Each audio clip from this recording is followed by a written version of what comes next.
Did you know I'm gonna come with it? Come with the 10 minutes.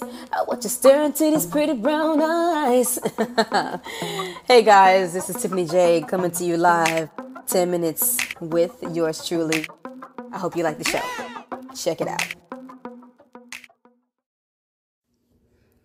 Here's more about Tiffany Jaye, your favorite artist, who also wrote and directed and edited Black Girl, You Are Magic. So, question is, where are you from? I'm originally from Brooklyn, New York, lived there for a short time, and spent my childhood days in the East Harlem until we moved to Charlotte, North Carolina when I was 8.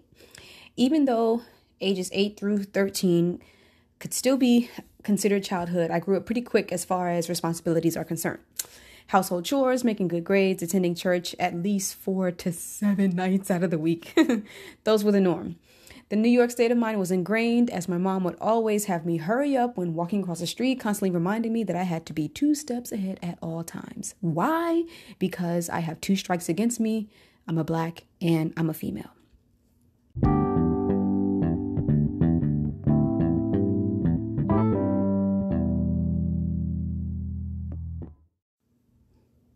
At what point did you determine that you wanted to sing?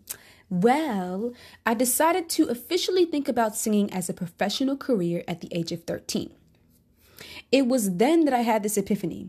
I would always sing to my stuffed animals while listening to Boyz II Men, Brandy, Mariah Carey, or Whitney Houston, no complaints, right?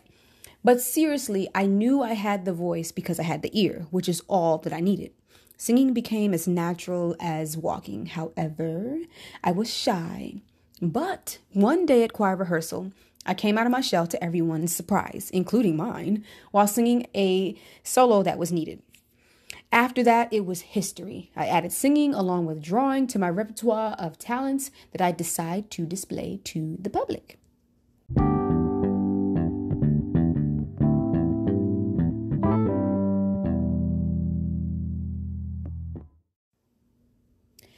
Let's see. What are some of the obstacles that you face in the music industry, and what are some of the things that you did to overcome them? There's so many obstacles I've had to overcome, from no shows at performances to lack of funds to come up with a decent wardrobe to working 3 jobs just to make ends meet. That's just to name a few.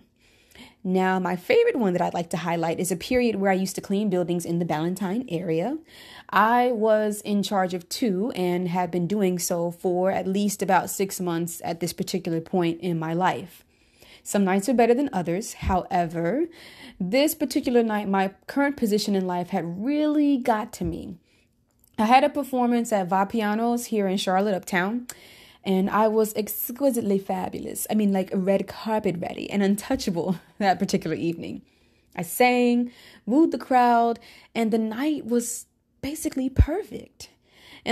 But like Cinderella, the clock had also struck for me. The night of glamour transformed, and as I said my farewells to the smiles and congratulations of an amazing performance, I drove home, took off one glorious costume, and changed into another. Only this character was not make-believe. It was my life. That night after Vapiano's, I put on a t-shirt and my sweatpants and drove 30 minutes out to Ballantyne to start my night routine of cleaning buildings. And this evening, there was extra trash. And the bathrooms were a little more dirty to clean. You know, there's a few more swirls in the toilet. And that's when it hit me. I just felt like I hit rock bottom. I cried because the extreme of going from one high to a low was just about too much this particular night. I went from the top to the bottom in less than a day. And when it was time for me to take out the trash to the dumpster, the passerbyers, because I was in an area where there was like restaurants and stuff like that, then like the doctor's office that I was cleaning, these people just walked by me and they paid me no attention. So yeah, so much for my trip to the ball. Unlike Cinderella, there's no prince to save me from the realities of life. It's crazy though. Like I was, oh my gosh, Tiffany, you're amazing, da da da, and singing songs, and everyone noticed me at Vapiano's for who I was and what I was doing and what I had on. But the minute I switched costumes, you know what I mean? Like for the day, and was a cleaner, a janitor, basically.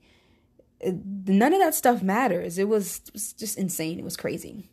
So times like this, they make me want to quit it all and just do something else because it gets too hard at times. So you think, to pursue a dream and to make a living, how do I overcome? Singing is who I am. And I believe that God told me at 17 that this is what I'll do. He told me that I would be a planter of seeds and to not worry about who's going to water, plow, or till the land. I said, okay. My mind is always creating, and if it weren't for my imagination or ability to express my artistic self, I feel like I'd crumble. It's how I let go of the bad on the inside and turn it into something useful. I basically minister myself and then in turn minister to others.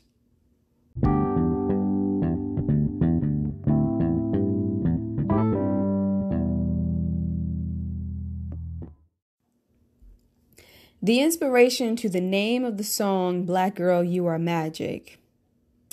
I remember reading an article on Michael Jackson, and he was saying that songs tend to write themselves. And I do truly believe that.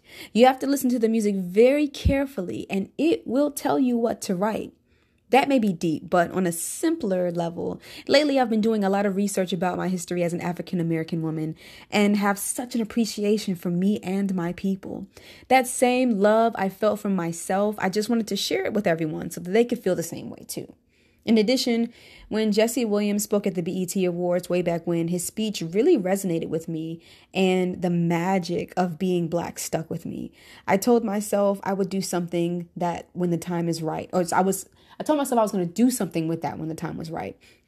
And then this particular track came along, and then here we are today listening to Black Girl, You Are Magic. You can find it on YouTube.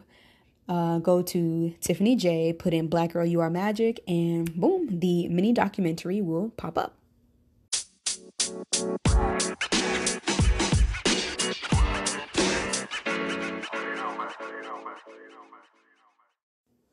So, to recap, Black Girl, You Are Magic is my very first mini documentary, and it features some ladies here in Charlotte, North Carolina.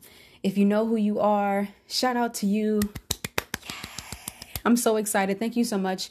Ms. Danielle Cloud, I want to shout you out for being my event coordinator and getting the entire thing together, helping me put this whole thing down at the Harvey B. Gantt Center here, which is uptown. It's a museum for African American art and culture in Charlotte, North Carolina.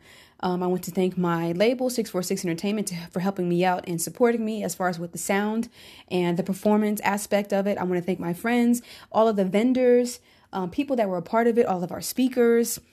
This was an amazing and fantastic event, and it touched everyone from the kids that were involved to the adults that came, people who didn't know about it and who stopped by that same day, all the way up till at the very end when we were cleaning up. The security guard was like, you know, I've sat through many events, and this one by far is one of the best ones. So it's interesting when the people that are in the outskirts that aren't even necessarily a part of the event, but just, you know, around it by circumstance, were touched as well. So that is a major positive for me. And I really am thankful to have been a part of it, to have just taken a track and just taken an idea and then just ran with it. I have never been that impulsive before, but knowing that it can happen within, I think it was maybe less than a 6 month span, because I probably did it earlier in like the beginning of the year, and then we were putting this together by July. Like the